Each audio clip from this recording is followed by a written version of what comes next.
orang doa mau kayak orang itu untuk yang kapan? Untuk yang maju apa bareng teman itu.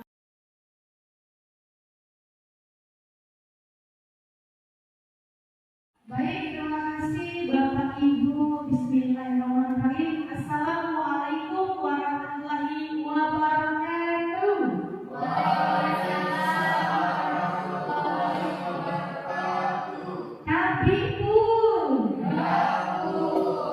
Sebelumnya perkenalkan saya Marina Tiffany, MPD, calon guru penggerak angkatan 7 dari SMA Negeri 2 Gardurejo.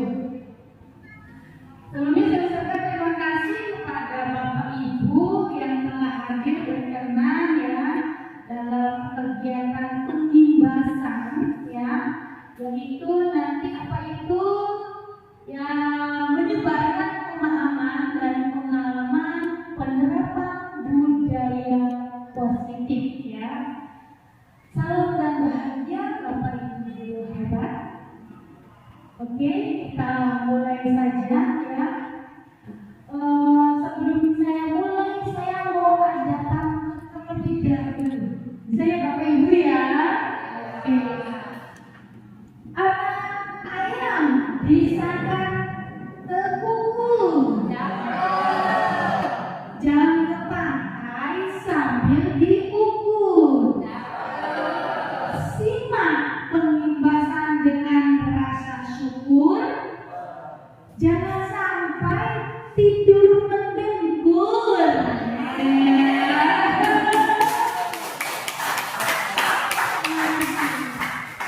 Baik, kita mulai dari latar belakang ya, yaitu tentang budaya positif Bapak Ibu di SMA Negeri 2 Gardurejo ini, bahwa suasana positif sangat mendukung dalam menciptakan pembelajaran yang kondusif, ya, menyenangkan dan berpihak kepada murid-murid kita. Dengan hal ini tentunya sesuai dengan pemikiran Ki Hajar Dewantara yang kita tahu sebagai Bapak Pendidikan Indonesia ya. Nah, kebutuhan suasana positif ini juga akan membantu menggerakkan apa yang digerakkan itu moral positif bagi murid, sehingga karakternya ya, karakter murid itu tidak hanya terbentuk dari akademiknya saja atau intelektualnya saja Bapak Ibu, tapi juga dari lingkungan yang baik, lingkungan yang positif. Betul apa betul? Baik, kemudian budaya positif itu adalah suatu pembiasaan. Jadi bisa membiasa ya. Yang positif tentunya di dalamnya mengandung sejumlah kegiatan yang mampu menumbuhkan karakter yang baik bagi murid-murid kita. Baik, lanjut dari Bapak Ibu. Nah, untuk menumbuhkan rasa budaya positif di SMA Negeri 2 Gardurejo ini, maka kita akan ada beberapa hal yang harus kita kerjakan terlebih dahulu atau kita pahami terlebih dahulu ya. Nah, tujuan kami sebenarnya dalam pengimbasan ini sebelum sampai ke materi ini adalah bagaimana kita bisa berbagi pemahaman dan penerapan. Kemudian nanti saya ingin mengajak Bapak Ibu berkolaborasi untuk mewujudkan budaya positif di SMA Negeri 2 Gardurejo ini. Kita mulai untuk konsep inti budaya positif, ya, bahwa materinya atau pemahaman kita itu dimulai dari disiplin positif terlebih dahulu, ya. Nanti ada nilai-nilai kebajikan yang harus diketahui oleh murid-murid kita. Kemudian motivasi perilaku dia. Jadi kenapa sih dia berperilaku ada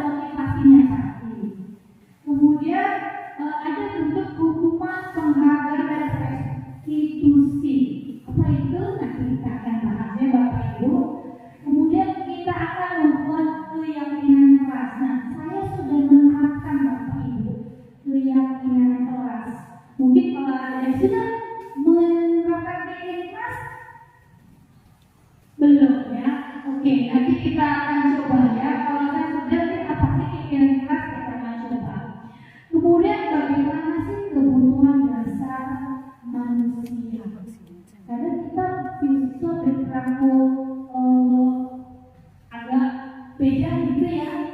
Ternyata dia itu sebenarnya lagi memenuhi kebutuhan dasarnya. Oh gitu ya, dia berbuat seperti itu karena memang dia lagi membutuhkan ini. Apakah nanti kita lihat ya. Kemudian bagaimana kita nih sebagai bapak ibu guru ya, ya ada 5 posisi kontrol kita. Ya ada 5 posisi kontrol seorang guru. Kita harus ketahui itu. Ya, mungkin sudah bapak ibu guru lakukan, cuma lebih kita pahami saja ya. Dan bagaimana kalau ada hal mungkin ada permasalahan di murid-murid kita juga bisa menggunakan teori segitiga restitusi. Ya, kita mulai ya Bapak Ibu dari yang pertama. Nah, sebelum kita mulai yang pertama, coba Bapak Ibu tangan yang mana? Satu saja, saya minta yang sebelahnya ya, satu orang saja sebelahnya. Ini lagi berbeda ya, pas memang saya minta begini ya. Ibu ya, Ibu Cinta yang begini ya. Oke, ini siapa? Oh, Ibu Rima. Baik, ini Pak Adam ya. Ya, dan ini guru olahraga kita ini luar biasa ini, puas sekali ini ya. Pak Deki ya. Kita mulai ya. Kita mulai untuk Ibu nih. Coba kita permainan coba lakukan. Apa itu ya? Bayangkanlah bahwa Bapak Ibu sedang menggenggam sesuatu yang sangat berharga. Ya, tugas dari teman sebelahnya ini, Bapak atau Ibu sebelahnya lagi adalah bagaimana menggoda ya teman sebelahnya untuk mau membuka. Tergantung Bapak Ibu mau buka apa enggak genggaman tersebut. Itu kan ada di tangan Anda. Bisa dipahami? Coba kita coba, yuk dengan cara apa? Dengan cara misalnya tadi menggoda, menggelitik, apa misalnya dimarahin, waduh. Coba, yuk, coba, yuk nasinya, yuk, pura-pura, yuk. Jangan pura-pura, jangan lain, yuk, pura-pura ini digenggam sama yang lain. Oke, Bapak Ibu, ayo semangat ya. Ayo Bapak Ibu juga yang hebat. Berhasil ya?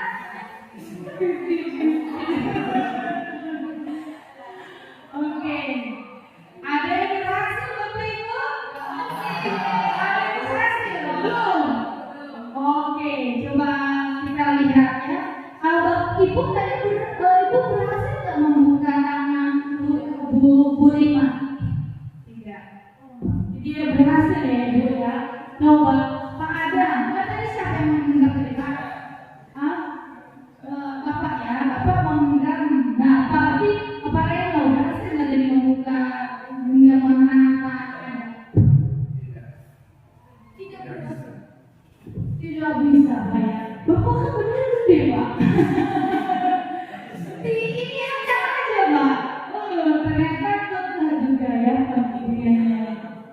Baik, kalau dari melihat bahwa kenapa sih hubungannya dengan kita ya, bahwa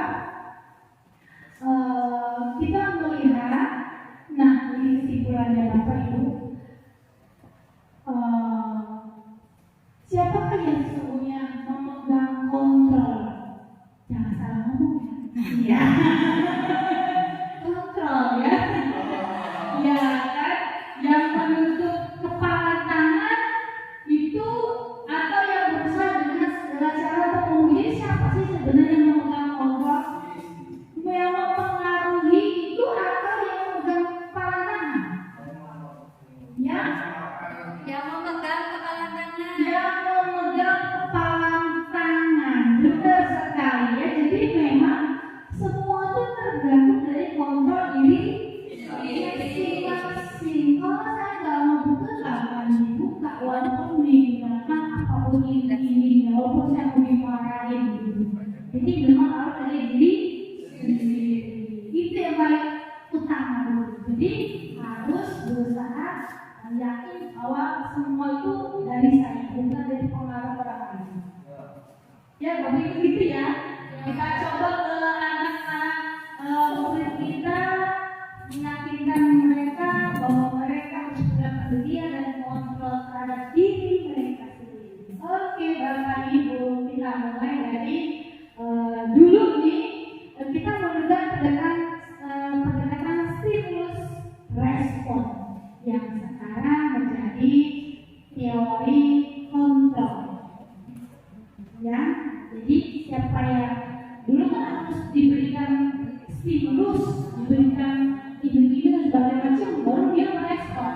Kalau sekarang yang bergerak adalah karena memang saya ingin bergerak sendiri. Nah itu dia, ya Bapak Ibu ya. Nah ini misalnya ya, setiap orang itu memang beri gambaran yang berbeda. Itu menurut teori kontrol.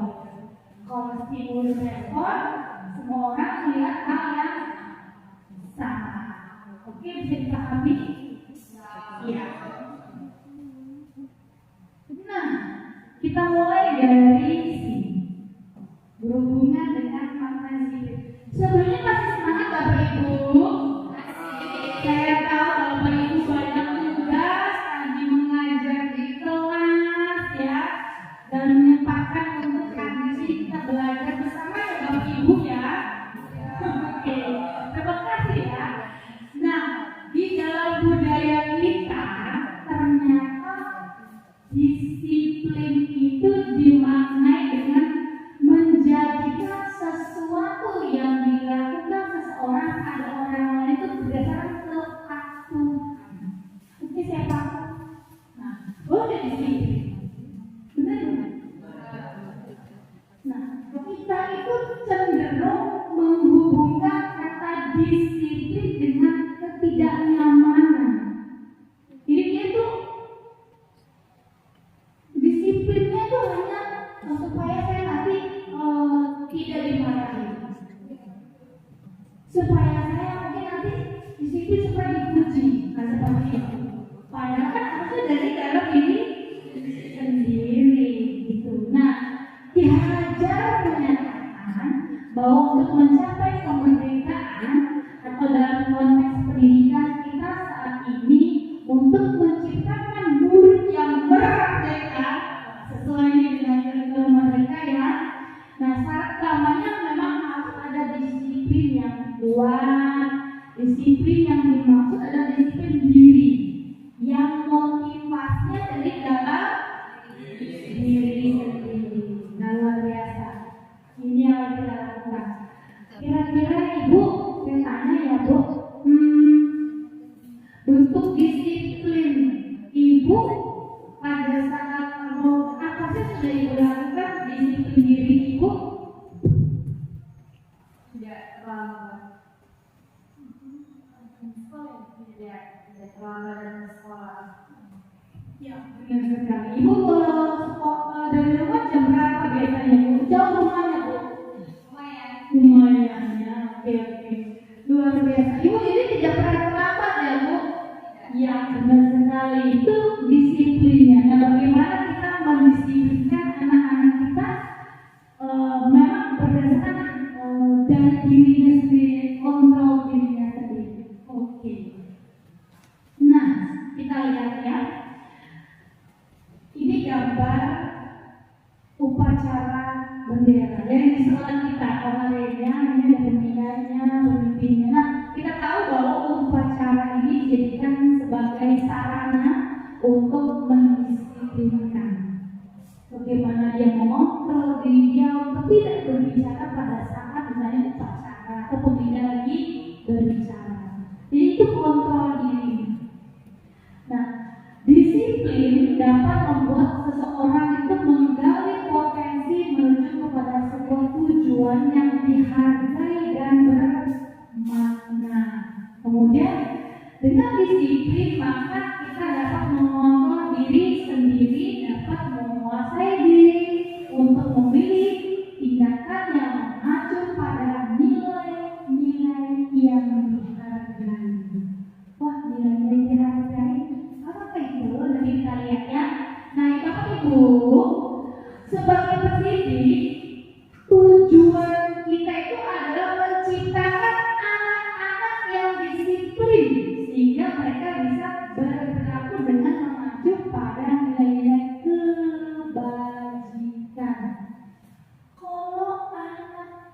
kita itu Bapak Ibu sudah menerapkan disiplin, insya Allah akan tercipta yang namanya budaya positif.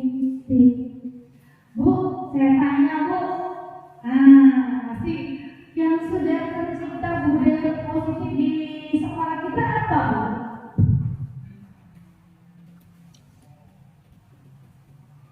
Untuk budaya positif yang sudah tercipta di sekolah kita yaitu selalu membiasakan baca Al-Quran setiap pagi Bu, supaya kita mendapatkan keberkahan dari Yang Maha Kuasa.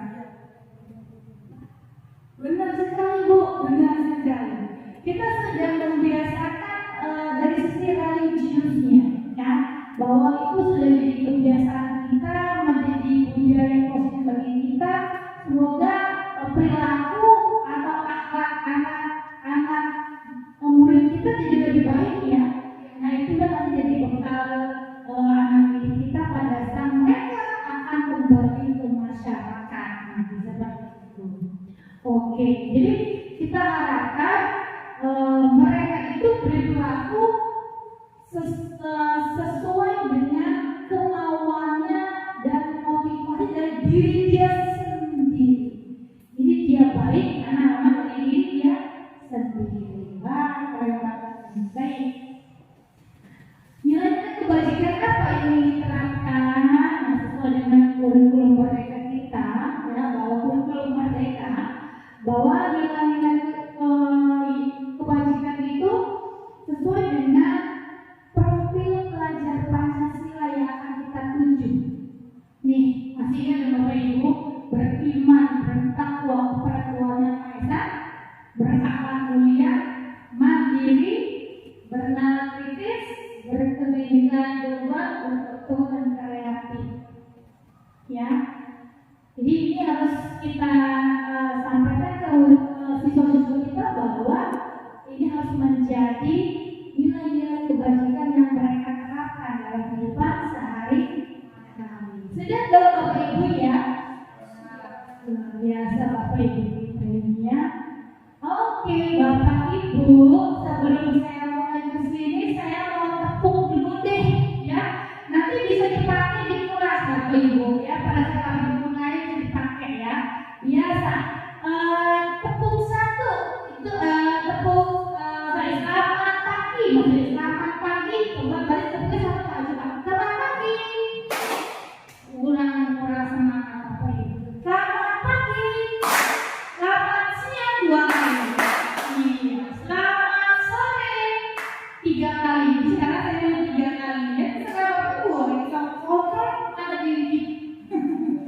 Kalau selamat malam enggak ada. Ya, coba ya. Selamat pagi, sore, tiga kali ya. Siang, pagi, siang, malam. Tidak ada Ibu. Dia melakukan konsentrasi ya Ibu ya. Memang biasanya murid kita kalau udah begitu dia oh iya ya gitu akan konsentrasi kembali. Ya itu permainan kita ya. Kita mulai ya untuk berikutnya.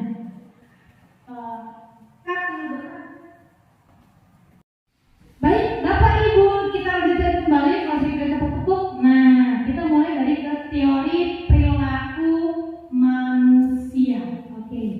Kita mulai ya.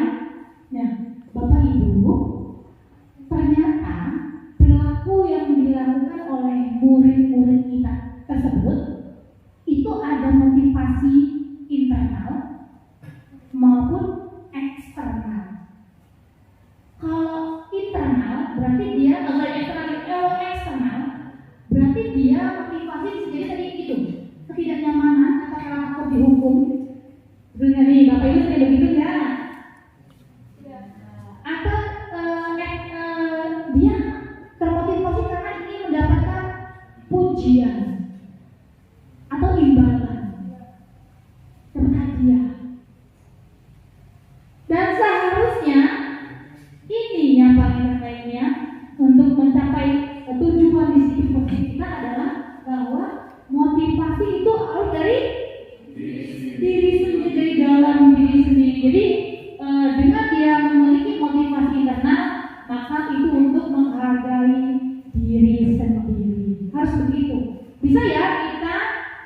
memunculkan motivasi dari murid kita, yaitu dari dalam dirinya sendiri. Jadi bukan karena dia baik, itu bukan karena ingin dipuji. Walaupun itu juga tidak salah, Bapak Ibu, tidak salah. Itu kayaknya manusia begitu deh, yang mau dipuji, diberi hadiah, dia akan semangat, ya. Diberi beasiswa, dia akan semangat. Tapi bukan sampai di situ yang ingin kita sampaikan, bahwa bagaimana dia bagus karena memang bagus, karena dia termotivasi dari dirinya sendiri. Nah, sekarang Bapak Ibu jawab. Sebagai seorang guru, saat ibu bapak hadir mengajar di kelas, tepat waktu itu ya, karena tepat waktu ya Bu. Nah, ibu itu motivasinya kenapa Bu? Tadi ketiga kan, motivasi ibu datang tepat waktu itu karena saya mau coba ke Bapak dulu, Pak Deki ya. Oke Pak Deki, orang kita. Gimana Pak? Motivasinya karena apa Pak? Karena ingin diberi kemahannya atau gimana Pak? Karena ingin mendidik anak murid menjadi lebih disiplin. Oke. Tepuk tangan buat Pak Deki dong. Luar biasa. Iya betul Pak Deki ya. Jadi itu berarti motivasi dari mana Bapak tadi? Dari diri sendiri. Luar biasa. Cocok Pak dari guru hebat kita ya Pak. Baik, kemudian lanjut lagi nih. Menurut ibu bapak nih ya, dari ketiga motivasi tadi, manakah yang saat ini paling mendasari perilaku murid-murid kita? Jadi mereka itu baiknya kenapa? Kalau misalnya dia datang tepat waktu itu, kalau menurut pemahaman bapak ibu itu kenapa mereka? Apa karena mereka atau hukum kita? Atau karena mereka itu biar kita menjadi anak pintar, anak baik, nggak gitu ya? Tidak sama kita ya. Bagus tak, anak bagus. Atau karena kamu lihat diri sendiri. Gimana ibu? Kalau ini ibu belum ngomong kayaknya. Silakan Bu. Kenapa? Gimana? Mereka tuh biasanya datang tempat waktu tuh karena apa biasanya? Karena termotivasi dari diri sendiri, udah mencontoh gurunya datang tidak terlambat. Mungkin muridnya saya harus bisa seperti guru saya biar tidak terlambat. Seperti itu. Masih ada yang terlambat nggak kalau dilihat murid-murid kita itu? Masih sangat banyak. Seperti itu ya Bu. Terima kasih Ibu Wibi ya. Itu ada bahwa Ibu Wibi itu Ibu Wibi bahwa ternyata memang sudah ada ya dari anak-anak murid kita ini yang memang mereka sudah motivasi dari diri sendiri karena dia ingin jadi orang hebat, ingin jadi orang sukses, betul nggak ya? Betul. Tapi ternyata masih ada yang terlambat. Nah inilah Bapak Ibu tugas kita bersama ya, bagaimana mereka itu bisa menerapkan budaya positif. Tapi bagaimana nih kerjaan kita nih sekarang? Bagaimana mereka itu memang dari dirinya sendiri. Nah itu tugas kita bersama, ya. Bagaimana diri kita mereka memang melakukan sesuatu itu karena termotivasi dari dirinya sendiri, bukan karena kita yang selalu memujinya atau dihukum oleh kita. Oke, Bapak Ibu. Kita lanjutkan kembali ya ke teori hukuman, konsekuensi dan restitusi. Kalau hukuman sudah jelas, hukuman itu biasanya spontan dari kita, biasanya ingin cuma menghukum, gitu. Kalau konsekuensi biasanya kita sudah ada obrolan dulu dengan murid-murid kita sudah mensosialisasikan dulu kepada mereka. Kalau mereka terlambat 10 menit, nah maka apa gerbang kita ditutup. Itu sudah jelas, itu konsekuensi. Kalau mereka terlambat kurang lebih dari 10 menit dari jam kita yang sudah disahkan, maka mereka dihukum pastinya. Itu namanya konsekuensi. Sudah ada obrolan sebelumnya. Jadi kalau Bapak Ibu mau marahin anak gitu ya, atau mau menghukum anak, sebelumnya sudah ada konsekuensi belum? Bahwa tidak boleh misalnya pakai sepatu warna putih, kaos kakinya harus warna putih kalau hari Senin sampai, itu sudah ada sebelumnya. Jadi kalau Bapak Ibu mau misalnya menerapkan peraturan tersebut, itu sudah bisa, namanya konsekuensi. Seperti anak kita kalau misalnya dia malas belajar, wajar. Akhirnya apa?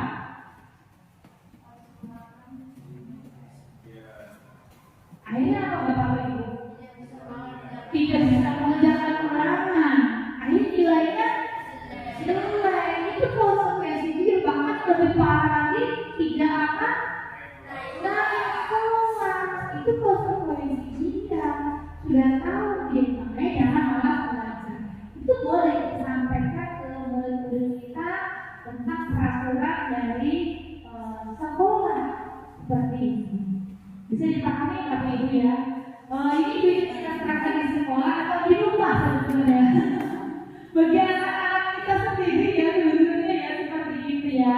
Jadi kita bisa gunakan. Nah, kalau restitusi ini adalah nih yang merupakan proses kolaboratif, ada obrolan yang mengajarkan murid untuk mencari solusi untuk masalah mereka ya, dan membantu murid berpikir tentang orang seperti apa yang mereka inginkan dan bagaimana mereka harus memperlakukan orang lain. Jadi intinya restitusi ini lebih bagaimana sudah ada obrolan, ada perkataan sebelumnya yang kemudian mereka mencari sendiri jawaban atau solusi kalau mereka bermasalah ya. Oh, mereka menyadari akan kesalahan-kesalahan mereka. Begitu Bapak Ibu. Lanjut ya. Oke. Lanjut lagi Bapak Ibu. Ini ciri-ciri restitusi. Ini ilmu bagus untuk kita bersama ya, untuk kita proses pengajar kita ya, bahwa restitusi itu bukan untuk menebus kesalahan, namun untuk belajar dari kesalahan kita buat, mereka mengetahui akan kesalahan mereka ya. Kemudian bagaimana ini memperbaiki hubungan, kemudian sebuah tawaran dengan paksaan, bukan paksaan. Jadi mau kasih tahu nawar, jadi kan orang-orang, hei kamu nggak pakai sepatu putih kayak siapa hitam. Jadi kamu juga sekarang juga, jadi kayaknya terus kayaknya langsung menghukum gitu kan ya.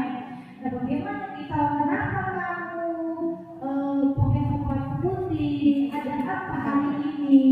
Itu biasanya anak akan menjelaskan kenapa mereka melakukan hal tersebut. Itu ada seperti itu obrolan berbeda. Kemudian restitusi itu menuntun, nah bukan menuntut yang menuntun, untuk melihat ke dalam diri mereka masing-masing. Gitu.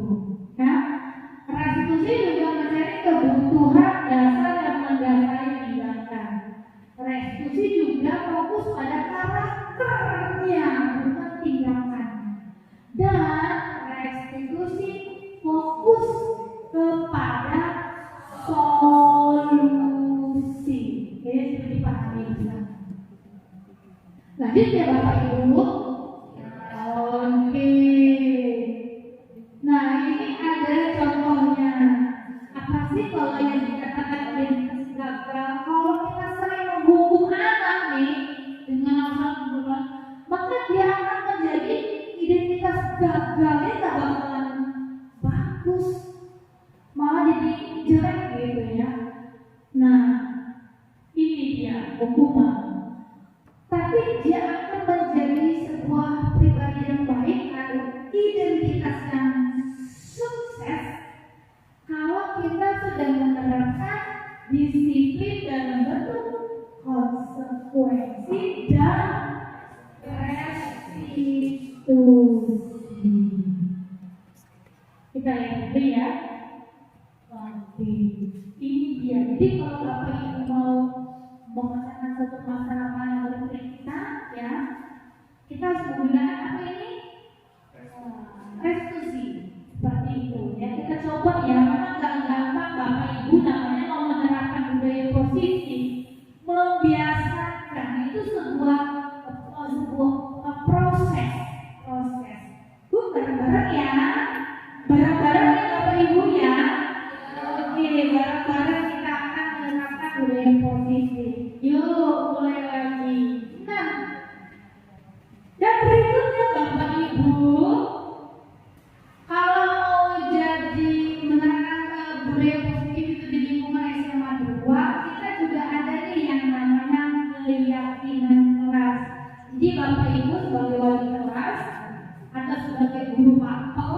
itu bisa menerapkan ini dulu nih pada anak didik kita.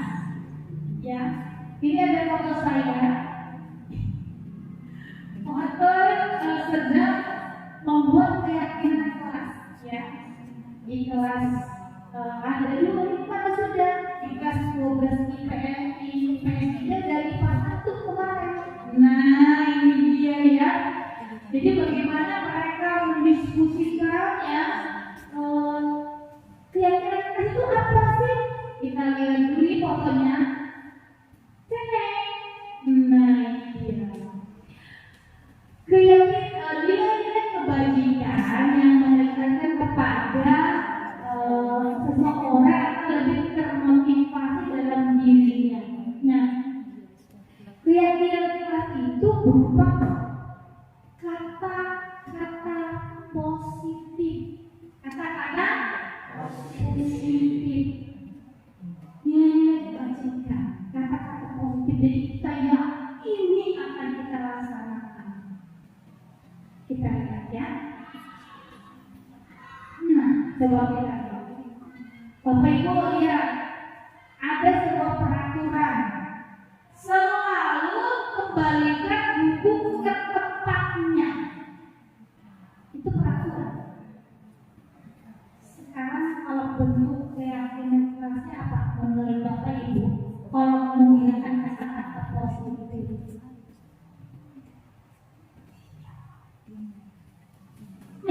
Kira Bapak Ibu. Ayo jangan sampai kalah dengan anak didik kita. Apa? Kalau selalu mengembalikan buku ke tempatnya berarti gimana Bapak Eka? Mengembalikan barang yang sudah dipinjam. Mengembalikan barang yang sudah dipinjam. Gimana ya? Kita lihat lagi ya. Coba yang berikutnya. Dilarang mengganggu orang lain. Menghargai orang lain. Kita kembangkan. Nih, hadir di sekolah 15 menit sebelum pembelajaran dimulai. Disiplin. Disiplin mentaati kata tertib. Dilarang melakukan kekerasan. Saling menyalahkan. Ya kita gunakan kata-kata positifnya, ya. Dilarang menggunakan narkoba. Nasi kalau bapak usah narkoba. Gimana itu? Kesehatan. Coba kita lihat. Sekarang kita lihat ya. Kita lihat apakah benar ya dalam bukan tapi kira-kira apa yang kita gunakan. Nah, kita lihat ini. Bahwa kalau prakteknya saling mengembalikan buku ke tempatnya. Kita gunakan keyakinan kelas kita yaitu tanggung jawab. Oke, jadi kalau selalu kembalikan buku ke tempatnya ternyata adalah tanggung jawab. Jadi bagaimana tanggung jawab itu diyakini oleh murid kita, jadi dia selamanya akan menjadi pribadi yang bertanggung jawab. Apapun itu Bapak Ibu, pokoknya semua bertanggung jawab terhadap tugas-tugas pun mereka harus bertanggung jawab. Terhadap tiket kelas mereka juga harus bertanggung jawab. Jadi intinya bagaimana menanamkan tanggung jawab pada diri murid-murid kita. Oh, dilarang mengganggu orang lain berarti tadi apa? Menghargai, menghormati. Cakep banget kan Bu? Kemudian kalau hadir di sekolah 15 menit sebelum pembelajaran dimulai, berarti menghormati orang ada komitmen dan sebagainya.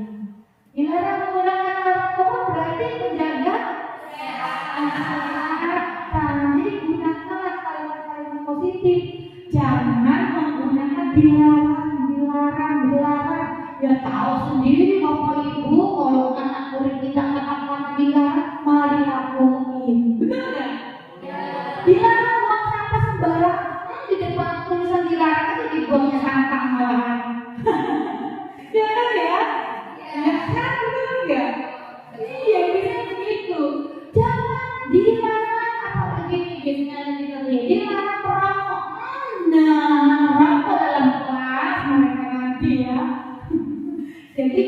dengarkan, jaga kesehatan. Kemudian apalagi tadi itu tanggung jawab. Mungkin kalau supaya dia nggak nyontek, kita gunakan dengan kalimat apa? Jujur. Ya jujur pokoknya kalau kita sampaikan ya. Oke, lanjut Bapak Ibu. Nah, tadi kita lihat tadi kelas sedikit tadi ya. Nah, Bapak Ibu bisa menerapkan di kelas Bapak Ibu. Ya, menggunakan statement warna-warni. Biasanya mereka lebih senang kalau warna-warni. Ya kan? Iya, benar banget ya. Tuh, kayak saya cantik kali Bapak Ibu. Ngaruh banget ya saya cantik gitu ya. Oke, kemudian bagaimana mereka berdiskusi keyakinan apa yang cocok bagi kelas mereka. Tuh, kemudian nanti kita tempel di dinding, kemudian nanti boleh di dinding kelas masing-masing. Ditandatangan sih Bapak Ibu, ini kesepakatan bersama. Yuk kita buat bareng-bareng ya. Oke, bisa kita semua paham Bapak Ibu ya? Oke, saya meyakini bahwa kita itu akan mampu menerapkan budaya positif di sekolah kita, ya, untuk anak didik kita luar biasa ya. Gimana dong Bapak Ibu yang hebat-hebat seperti ini, masih muda-muda ya, berprestasi, semangat. Saya senang sekali dengan Bapak Ibu. Bersama hal berkolaborasi ya. Lanjut lagi Bapak Ibu. Baik, Bapak Ibu, terkadang kita suka nggak habis pikir gitu ya. Kenapa sih murid kita melakukan hal seperti ini, seperti itu? Padahal sudah dibilangin, sudah dinasehatin gitu ya. Harus dinasehatin gitu. Tapi kenapa sih melakukan hal-hal yang seperti itu lagi? Ternyata mereka itu sedang memenuhi kebutuhan dasar mereka. Sama dengan kita sebetulnya. Sama. Apa aja sih Bapak Ibu? Nih, ternyata mereka itu melakukan itu karena ingin bertahan hidup. Ya saya melakukan sebuah pekerjaan karena saya memang ingin bertahan hidup. Kalau anak berantem mungkin ya karena dia ingin bertahan hidup supaya dia nggak diijin orang, mungkin seperti itu ternyata, ya kan? Apalagi Bapak Ibu, ternyata mereka itu butuh kasih sayang dan rasa diterima. Makanya Bapak Ibu, ayo kita sayangi murid-murid kita ya, seperti mereka anak dan kita sendiri gitu kan. Karena mereka mungkin selama ini kurang mendapatkan kasih sayang, mungkin ya, atau memang harus disayangi terus gitu. Jadi mereka berbuat yang aneh-aneh, ingin diperhatikan. Lanjut lagi ya. Tepuk satu, tepuk lagi. Siap. Oke, sore, pagi, malam. Oke, masih semangat. Oke, tepuk tangan buat kita bersama. Bapak Ibu, lanjut lagi kita. Hari bertanya sudah ya. Apalagi ASEA sudah. Kesenangan. Kadang-kadang orang suka iseng itu kenapa sih?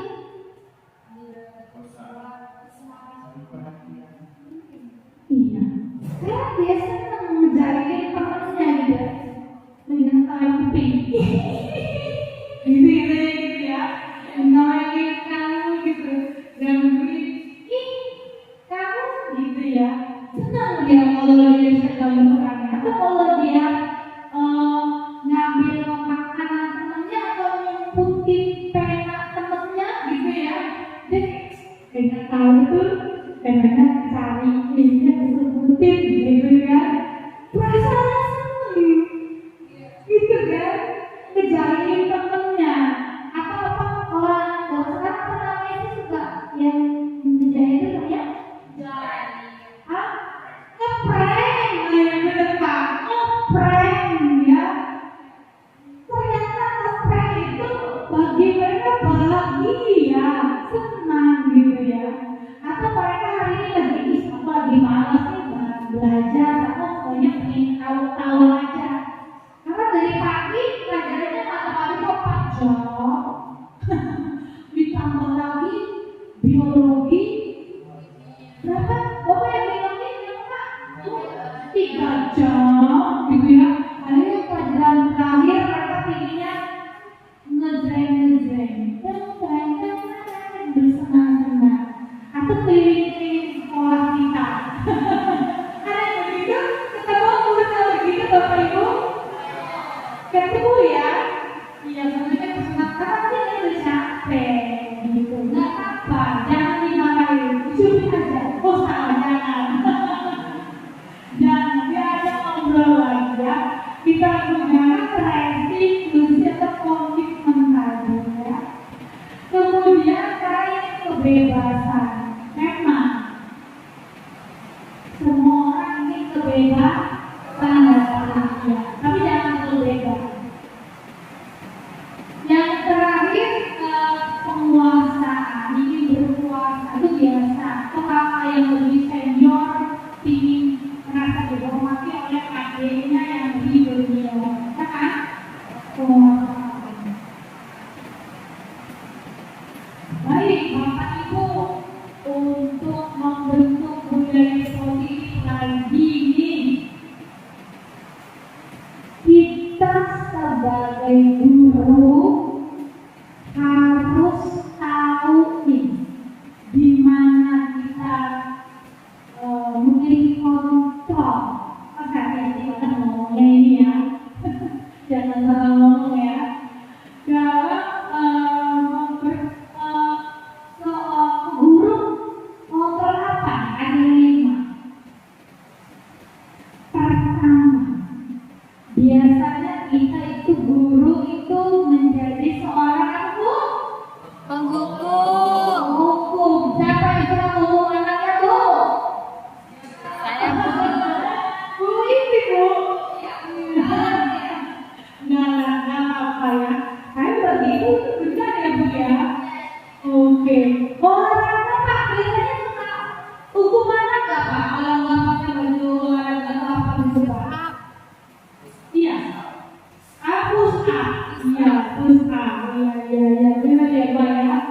Nah, selain penghukum, ibu itu gambarnya sudah bawa apa nih, kayu gitu ya, kayak zaman dulu kan. Siap, aman. Gitu. Kita lihat nih, ada lagi pembuat rasa bersalah. Sudah saya sampaikan ya, kamu itu berbuat salah, itu udah rasa bersalah dan dia. Itu dari kayak nggak punya gaya hidup gitu, karena selalu disalah-salahkan oleh kita. Biasanya begitu ya begitu ya. Tapi itu sebuah kontrol bagi kita untuk mengontrol tindakan siswa biasanya. Dilakukan oleh kita enggak? Betul ya? Oke. Lanjut lagi nih. Kita biasanya berusaha nih, ini sudah agak naik tingkat dikit Bapak Ibu, berusaha kontrol sebagai teman. Teman ini biasanya dia lebih akrab, suka bercanda gitu ya, suaranya lebih lembut gitu. Mungkin saya juga begitu tuh, saya suka di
Manajer, Bu. Gimana Bu? Manajer. Manajer. Ya. Oke, itu apa? Sebagai pengantar, Ibu. Sebagai teman kita lihatnya. Oh, ini tadi ya penjelasannya nih ya. Nanti kita lihat penjelasannya agak kecil ya Bu. Oke, saya lihat dikit. Jauh. Nanti kita lihat. Itu saya jelaskan ya. Kita lihat bahwa yang paling baik adalah memang sebagai posisi manajer.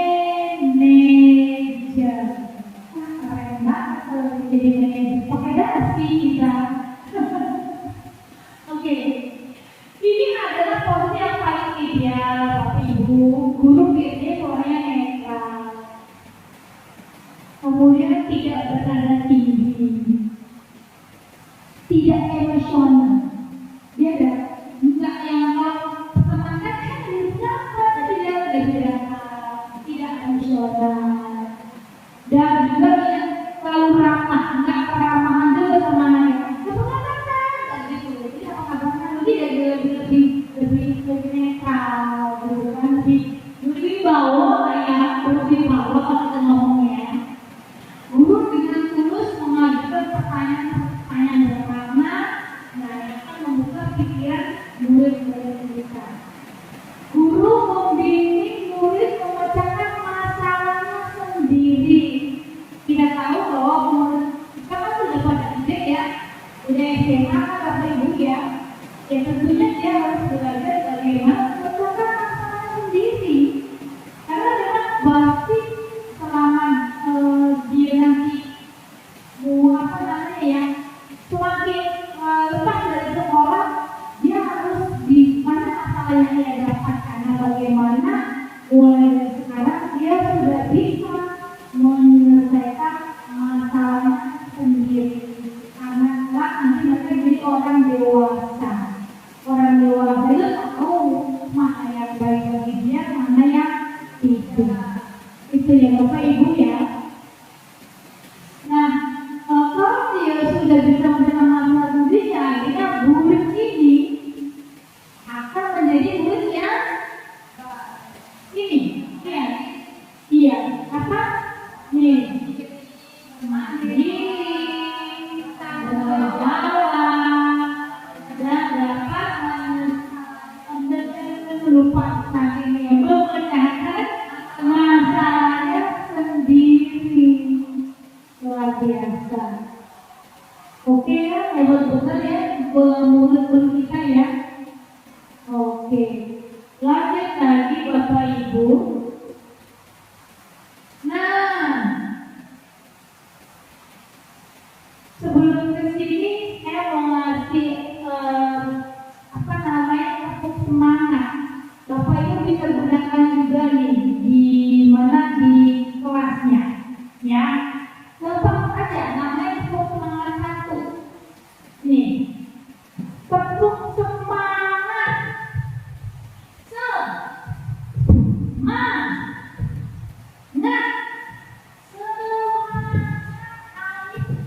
Bisa ya Bapak Ibu ya? Iya, ini selingan aja buat kita supaya enggak ngantuk, fokus lagi. Coba Bapak Ibu dulu, tepuk semangat.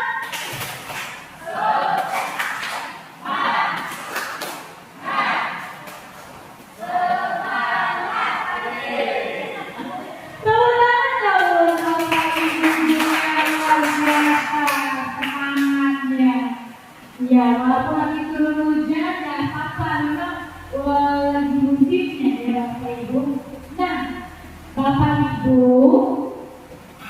kita lihat nih ya, sekarang kita masuk ke segitiga restitusi agar tercipta budaya positif. Kita lihat bahwa menurut dia dosen dalam buku restitusinya ya, dia dalam merancang sebuah tahapan memudahkan para guru dan orang tua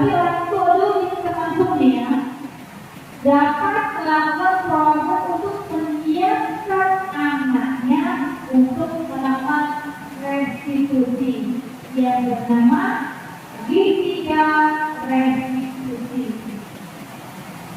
Langkah pertama Bapak Ibu, langkah pertama adalah dengan sharing kontrol ya, kita itu berusaha menstabilkan identitas.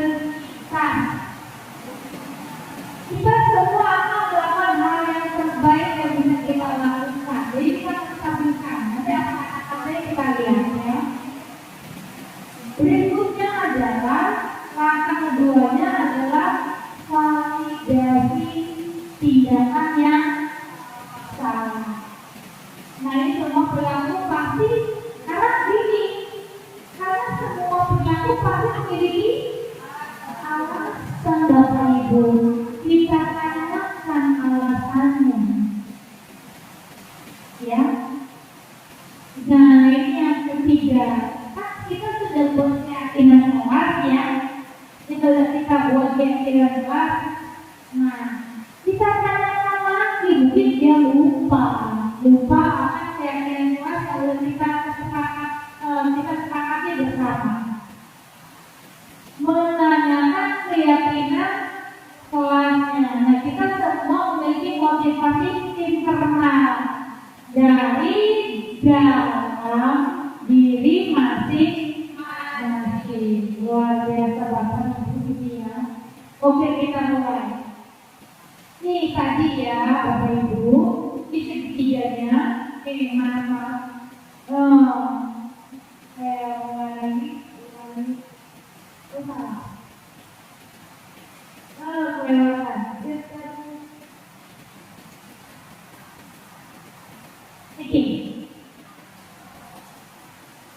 Segitiga. Yang pertama tadi apa tadi Bapak Ibu? Menstabilkan identitas. Kita sampaikan setelah kita akan ngobrol berdua biasanya, gitu kan? Kita ngomong bahwa ya setiap orang itu pasti memiliki pernah melakukan kesalahan, ya kan? Betul ya. Kamu bukan satu-satunya yang pernah melakukan kesalahan itu. Ngobrol kita sama anak kita. Nah, setelah itu kita validasi tindakan yang salah yang dia lakukan. Mungkin dia menyontek, mungkin dia buang sampah sembarangan. Itu bukan beri positif ya Bapak Ibu. Nah, kita sampaikan dengan menggunakan segitiga restitusi ini. Dia buang sampah sembarangan. Bagaimana kita boleh positif kalau dia suka buang sampah sembarangan? Ulangan pada waktu ke sekolah dia terlambat. Nah itu Bapak Ibu, jadi kita pahami Bapak Ibu ya. Nah kemudian kita sampaikan, kamu tentu punya alasan ya mengapa melakukan itu. Jadi kita tanyakan dulu, oh ternyata dia terlambat karena Ibu, oh banyak bocor. Benar. Apalagi biasanya dia mungkin main HP ya, main salah bangun ya Bu ya, kesiangan. Iya benar. Oke, jadi sampai jadi alasan kamu begitu ya. Jadi kita ya, jangan dengan kamu. Nah kalau dengan kamu itu berarti jadi apa? Jadi penghukum. Walaupun sebenarnya ini kan sudah berkomitmen ya, terlambat 10 menit memang harus Nah, adakah cara yang lebih efektif untuk mendapatkan apa yang kamu butuhkan? Jadi mungkin dia kalau dia nyontek itu karena dia butuh perhatian, ada juga begitu ya. Oke, nah kemudian kita menanyakan keyakinan kelas Bapak Ibu yang telah kita bersama tadi. Kita tanyakan, ayo masih ingat nggak keyakinan yang sudah kita sepakati bersama ini. Kemudian kamu inginnya menjadi orang yang seperti apa? Nah, tadi kan kita ingin anak kita jadi apa, Bapak, Ibu? Ingin jadi apa? Anak kita ingin jadi seperti apa sih tadi? Kalau sudah jadi positif,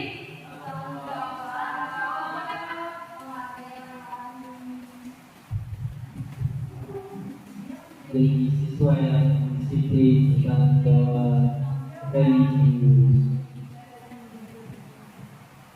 ya, jadi kita tanyakan itu ingin jadi seperti apa sebenarnya. Ternyata dia, oh iya, dia mau ingat kembali. Nah, itulah muncullah dari kontrol dirinya tadi yang dari awal sudah kita sampaikan tadi ya, seperti itu.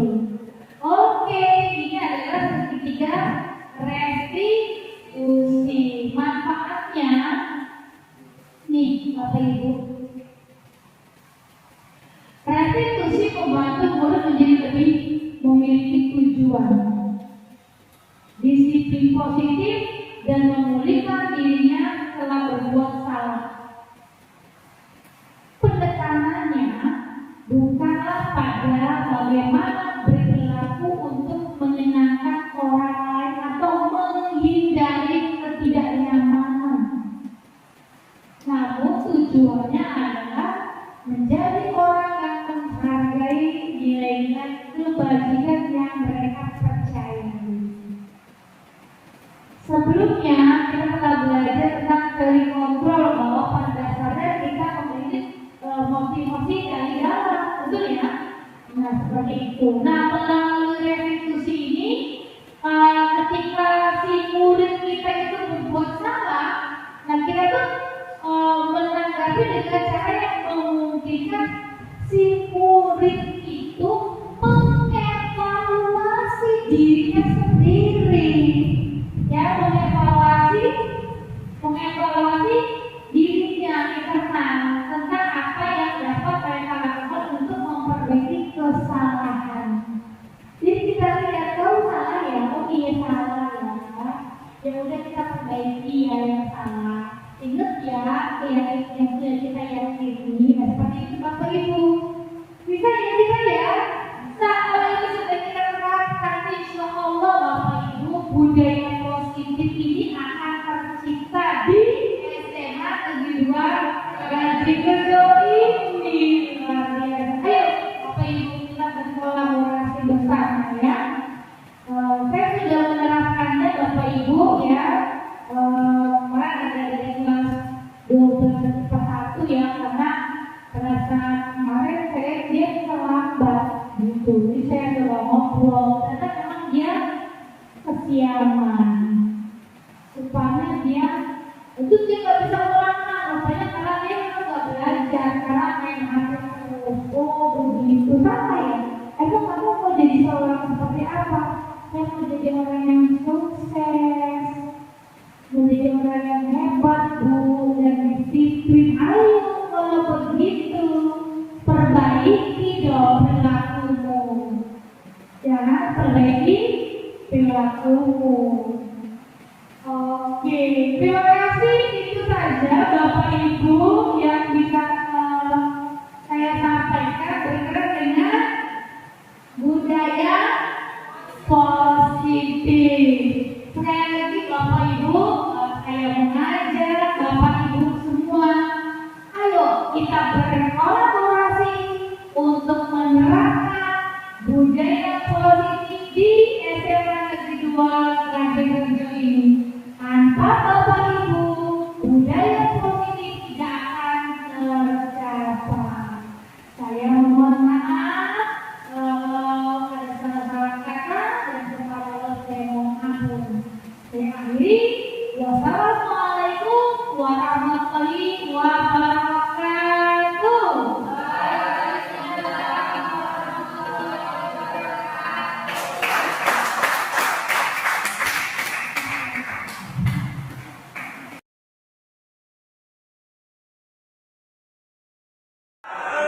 Pada kesempatan kali ini, ya Ibu Marina ya akan bersama kalian akan membuat keyakinan kelas. mungkin belum pernah dengar sebelumnya gitu ya. Keyakinan kelas itu ibarat kesepakatan kelas ya, atau dulu yang kita ngomong namanya peraturan kelas yang sudah ada, mungkin yang sudah pernah Anda buat sebelumnya. Nah, kita menggunakan keyakinan kelas karena hal ini adalah kita menggunakan kalimat-kalimat positif. Saya ada contoh. Misalnya kita suka ngomong dilarang membuang sampah sembarangan. Ya. Kita gunakan kalimat positifnya menjadi menjaga kebersihan. Itu contoh. Jadi itu kalimat positif yang kita yakini bahwa kita harus selalu menjaga kebersihan. Kedua, misalnya nih pada saat tidak boleh datang ke sekolah, kita gunakan kata-kata disiplin. Ya, itu banyak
keyakinan ini bukan berhubungan dengan agama yang akan kita yakini, bukan, tetapi yang kita yakini nilai-nilai ini akan kita laksanakan ya. Jadi dimanapun Anda berada, Anda akan selalu menjadi orang yang pandai menghargai.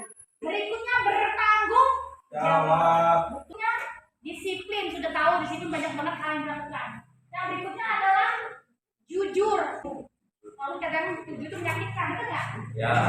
Kemudian selalu ngomong jelas, ada kerjasama dan namanya manusia ada sosialisasi, bersosialisasi dengan orang lain. Yang berikutnya adalah sadar akan dirinya masing-masing. Boleh untuk hari ini saya akhiri. Wassalamualaikum warahmatullahi wabarakatuh.